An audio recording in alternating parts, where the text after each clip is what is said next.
Question ಏನು ಗೊತ್ತಾ, ಈ ಸರಿ ಕ್ಯಾಲೆಂಡರ್ನ ಟಚ್ ಮಾಡಿದ್ರೆ ಶಾಕ್ ಹೊಡೆಯುತ್ತೆ, ಯಾಕೆ? ಇರೋ ಆಮೇಲೆ ಬರ್ತೀನಿ. ಹಾಂ, ಯಾಕಂದರೆ ಅದು ಕರೆಂಟ್ ಕ್ಯಾಲೆಂಡರ್, ಅದಕ್ಕೆ. ಸ್ಟೇಡಿಯಮಲ್ಲಿ ಮ್ಯಾಚ್ ನಡೀತಾ ಇರಬೇಕಾದ್ರೆ ಸೆಕೆ ಆಗಲ್ಲ, ಯಾಕೆ? ಅಷ್ಟು ಜನ ಒಂದೇ ಜಾಗದಲ್ಲಿ ಇರ್ತಾರೆ, ಅವಾಗೇ ಸೆಕೆ ಆಗುತ್ತೆ. ಯಾಕಂದರೆ ಸ್ಟೇಡಿಯಂ ಫುಲ್ಲು ಫ್ಯಾನ್ಸ್ ಇರ್ತಾರೆ, ಅದಕ್ಕೆ. ಡಾಕ್ಟರ್ಸ್ಗೆ ಕೋಪನೇ ಬರಲ್ಲ, ಯಾಕೆ?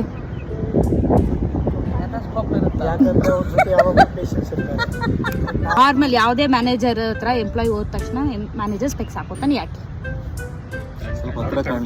ಹತ್ರದಲ್ಲಿ ಕಾಣಲಿ ಅಂತ ಅಲ್ಲ, ಅವ್ರ ಇಷ್ಟ ನಿಂಗೆ ಯಾಕೆ ಬೇಕಂತ. ಅವ್ರ ಇಷ್ಟ ನಮ್ಗೆ ಯಾಕೆ ಬೇಕಾಗ ಗೊತ್ತಾ, ಡಾಕ್ಟರ್ ಹೇಳಿದಾರಂತೆ ತಲೆನೋವು ಬಂದ ತಕ್ಷಣ ಸ್ಪೆಕ್ಸ್ ಹಾಕೋ ಅಂತ, ಅದಕ್ಕೆ.